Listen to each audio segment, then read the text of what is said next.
So here we have the Ritz-Carlton in Qatar, known for, albeit not well enough, known for housing most of, all of, a significant portion of the Hamas brass, the people in charge, right? Should come as no surprise that they don't actually live in Gaza, however you say that, Gaza.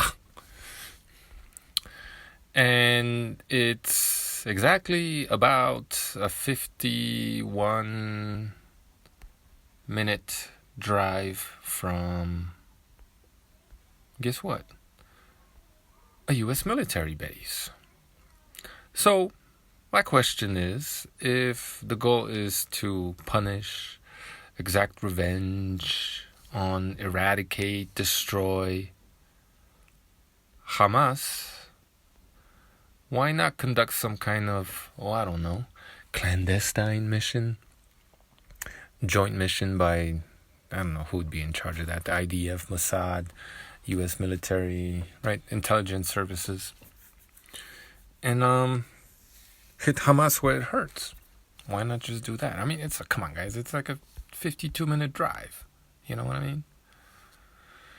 Well, because, in my opinion, the goal here is not to get rid of Hamas, because what you created them to serve a purpose. It's to ethnically cleanse Gaza, right? Netanyahu basically intimated as much by showing you that map of the new Middle East, new and improved Middle East with Palestine off the map. I mean, that's been the goal of certain political parties within Israel, right? Not every Israeli. But seems like both sides have been polarized to such a large degree that at this point it would seem, I don't know what the situation is on the ground, but if you voted for Netanyahu's party, then you probably are down with the ethnic cleansing of Palestine, or at the very least, for the time being, right? Because the West Bank is next, Gaza.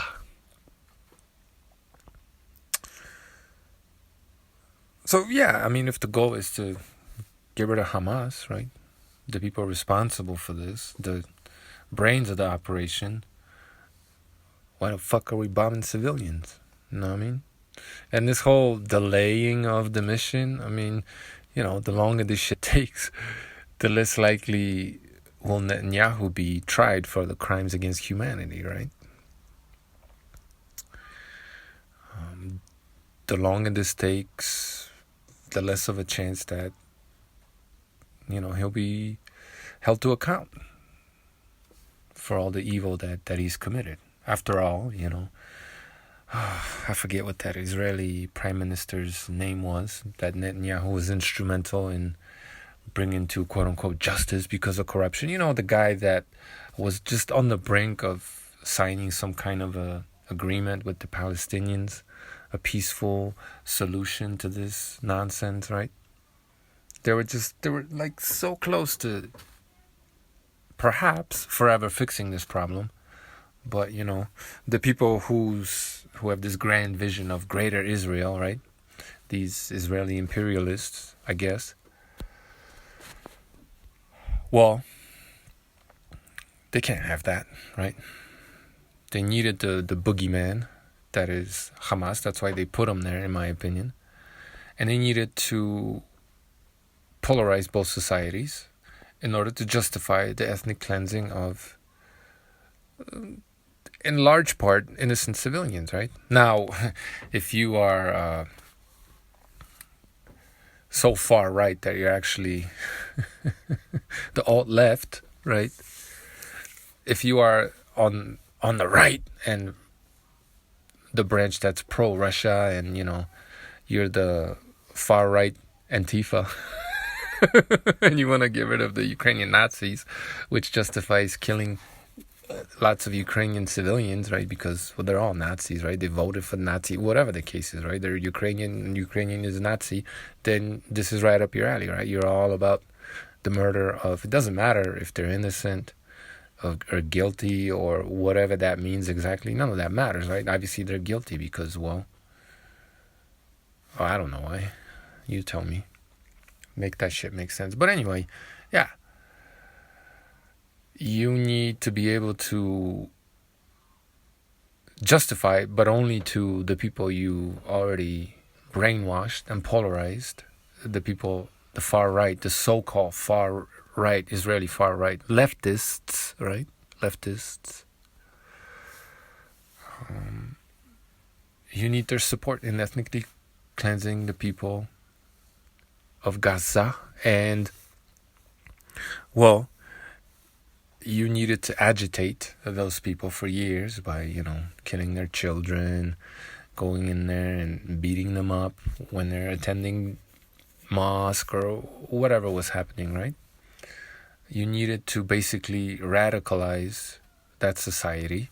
You needed them to hate you so that and you funded them, right? So that they would give you an excuse to eradicate the, in my opinion, mostly innocent Gazans. Not the people that, were out in the streets cheering the Qassam brigades, bringing home, all these, whether they were dead bodies or prisoners, civilian Israelis, right? I don't think those people are too innocent. But clearly there's lots of just innocent people in Gaza that need to be gotten rid of, right?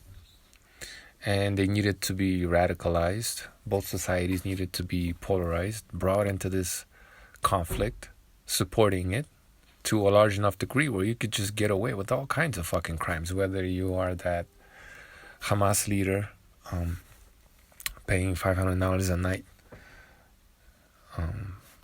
living in one of the nicer hotels in the area, right? Whether you're that or you're Netanyahu and his crew,